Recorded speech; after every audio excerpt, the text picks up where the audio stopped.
البنوك والمصالح الحكومية أجازة 3 أيام متواصلة. الحق خلص مصالحك بسرعة. تعالوا نتعرف. خبرنا التالي: الفرخة وصلت ل 77 جنيه. تعرف على أسعار الدواجن والبيضة اليوم 30/9 اليوم. شوف البيضة وصلت كام. خبرنا التالي: الطماطم هتبقى ب10 جنيهات. بشرى سارة بشأن أسعار الطماطم والبطاطس في الأسواق اليوم القادمة.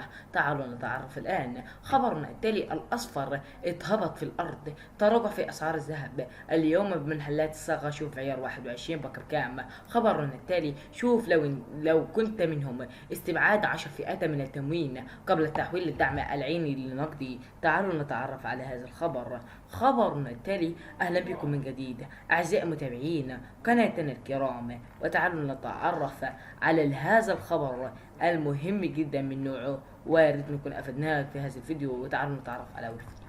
البنوك والمصالح الحكومية أجازة 3 أيام متواصلة. الحق خلص مصالح بسرعة وإعلان مرتقب. تعالوا نتعرف.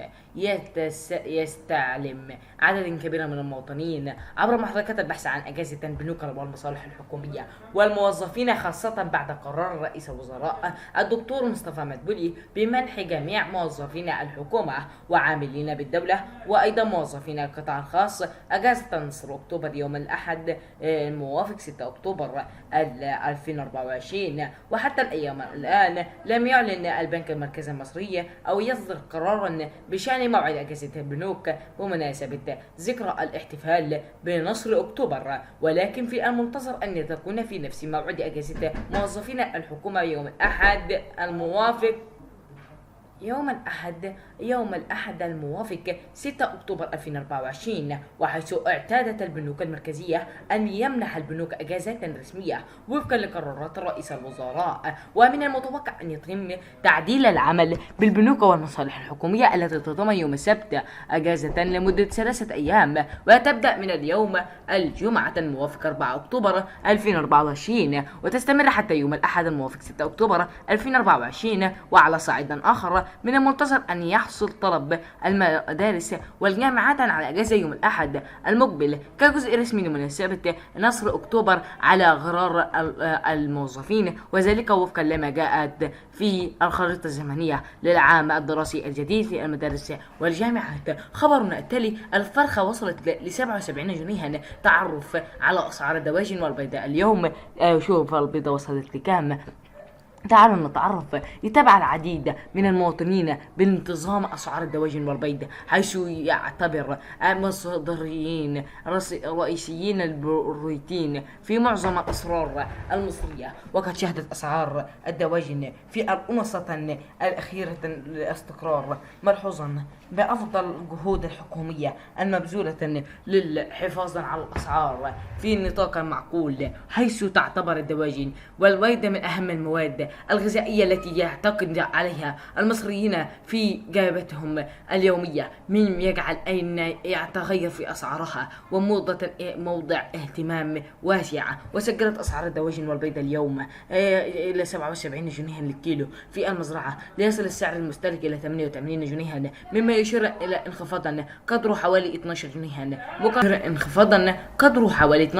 مقارنة بالشهر الماضي. وفي حين بلغ سعر الدواجن الصلصة إلى 82 جنيه للكيلو للبيع المستهلك بسعر 92 جنيها، وبسعر المؤهات الدواجن في المزرعة بلغ 76 جنيها للكيلو. وهذا الاستقرار في الأسعار قد يساعدهم في دعم القدرة الشرائية للمواطنين، مما يجعل الدواجن خيارا مفصلا للكثيرين. وتتراوح أسعار البانيه بين 190 و 215 جنيه للكيلو حسب المنطقة، بينما تتراوح أسعار الأوراق ما بين 90 و 105 جنيهات للكيلو. وكما سجلت أسعار الصدور 147 جنيه للكيلو، ووصل سعر الأجنحة إلى 65 جنيها، فيما تراوحت أسعار الهياكل ما بين 38 و 50 جنيه للكيلو. وهذا التفاوتات في الأسعار يعكس اختلاف تكاليف الإنتاج والنقل بين يؤدي على الأسعار النهائية للمستهلك. وفيما يتعلق بأسعار البط،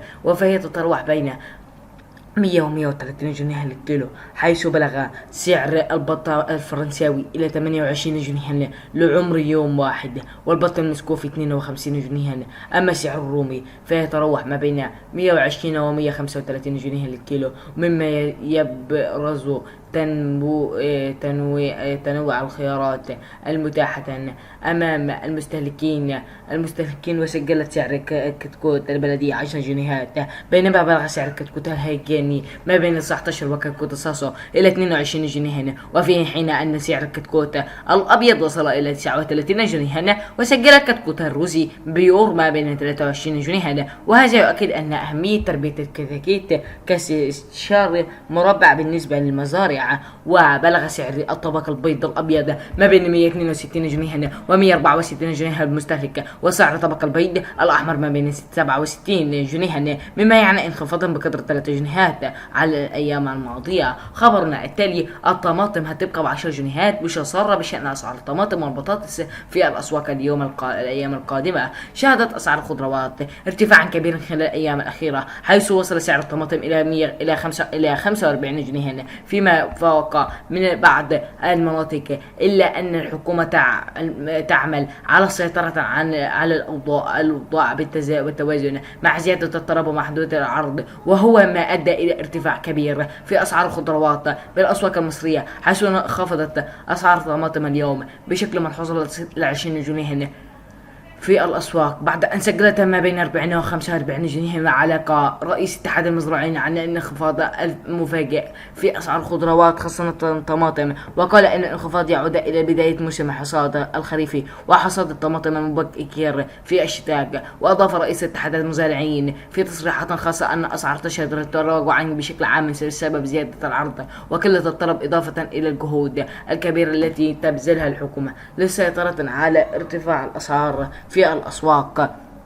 وشرب أبو صدام إلى أن أسعار الخضار ستشهد انخفاض كبير خلال الفترة المقبلة، وأن ذروة الانخفاض ستصل في نوفمبر المقبل لتصل إلى أسعار إلى 10 جنيهات فقط أمام البطاطس والطماطم. وأوضحت الرئيس اتحاد المزارعين أن الحكومة لها دور قوي وأساس في كافة استغلاء العملاء والمواطنين من قبل البائعين، وأن الحكومة تسعى جهدها إلى تنفيذ حملات يومية. خبرنا التالي: الأصفر اتهبد في الأرض، تراجع في أسعار الذهب اليوم في محلات الصاغة. شوف عيار 21 بكام. تشهد أسعار الذهب اليوم انخفاضا ملحوظا في مصر، حيث أعلن الشعب العامة للذهب والمجوهرات عن آخر تحدياتنا لأسعار في محلات الصاغة، وقد كسر جرام الذهب عيار 21 نحو 27 جنيه في منذ بداية اليوم، بينما لم يقتصر التراجع على هذا العيار فقط، بل شمل جميع الأعيار المتداولة في الأسواق، ويعد عيار 21 أكثر تداولا ما بين المواطنين في مصر. وسجلت أسعار الذهب اليوم للزيارة عيار 21 3578 جنيها، ويعتبر هذا الانخفاض من أكبر التراجعات اليومية التي شهدتها السوقات المصرية. وتعالوا نتعرف على عيار 24. سجل اليوم 4089 جنيها. وتعالوا نتعرف على عيار 18 3067 جنيها. وتعالوا نتعرف الآن على الجنيه الذهب 28624 جنيها. وارد نكون خبرنا التالي: شوف لو انت كنت منهم استبعاد 10 فئات من التموين قبل تحويلها من الدعم العيني للنقدي، قامت الحكومة بإعلان عن إجراءات حوار مجتمعي مفتوحا لكافة الفئات المجتمع من أجل مناقشة التحويل من نظام الدعم العيني إلى الدعم النقدي، عقب موافقة من المجلس النواب على هذا التحول الهام في سياسة الدعم الحكومي. والهدف عافي من هذه الخطوة إلى إشراك المواطنين وفي عملية صنع القرار، وضمان أن يكون التحويل ملائم مع متطلبات وتطلعات شرائية المجتمع والمختلف، وفي الوقت ذاته تقوم وزارة التموين والتجارة الداخلية بتكشيف جهودها لتنمية قواعد الدعم من غير المستحقين وتحسين استهداف فئات المجتمع. ومن المستحق بالفعل إذا تم شملت تلك الإجراءات مراجعة شاملة لقاعدة بيانات المستفيدين والتحديات الدورية للمعلومات واستخدام التقنيات الحديثة بهدف التحقق من الهيئة. وتعمل وزارة التموين على تطويرات بيانات جديدة من أجل تحديد المستحقين للدعم بدقة أكبر مع التركيز على فئة المجتمع الأكثر احتياجا. ويتم استبعاد مما استهلاكا للكهرباء إلى 1000 كيلووات، ويتم استبعاد يبلغ متوسط المصروفات المدرسية إلى الأكثر من طفل 20,000 جنيها، ويتم استبعاد سائق التيار الكهربائي، ويتم استبعاد ملك الحيازة الزراعية، ويتم استبعاد من يسدد ضرائب 100,000 جنيها، ويتم الاستبعاد من يدفع فاتورة محمول أكثر من 600 جنيها، ويتم استبعاد من يتصل 6 شهور عن صرف دعم السلع آخر 6 شهور متصلة، ويتم استبعاد من يمتلك سيارة حديثة بموديل 2017، ويتم استبعاد المتعددون على أراضي زراعية الأراضي المملوكة للدولة، ويتم استبعاد أصحاب الشركات ترثها 10 مليون جنيه فأكثر. وقد أكد المراقبون أن التحويل من الدعم العيني للنقد خطوة هامة في مسيرة الإصلاحات الاقتصادية. ويا ريت نكون أفدناك في هذا الفيديو الخاص بك، ويا ريت نكون أفدناك في هذا الفيديو. اللقاء في فيديو